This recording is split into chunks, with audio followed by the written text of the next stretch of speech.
Hello everybody and welcome. In this video I'm going to show you how to rename your earbuds SKULLCANDY Jib True on your Android device.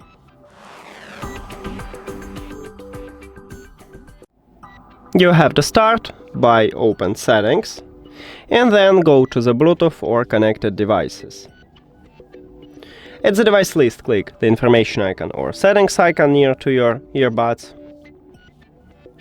And right here I have a name, near to the name we have this pencil icon, I have stock Android, and I have this icon. On some Android phones you will have a line with a name, so then you need to tap at this line, and some Android phones have this icon at the right top.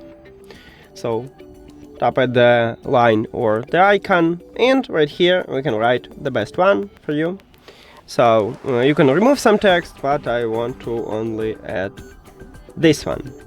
The most important is to click Rename to save this new name. On your phone it may be not rename but done or OK or check mark or something else.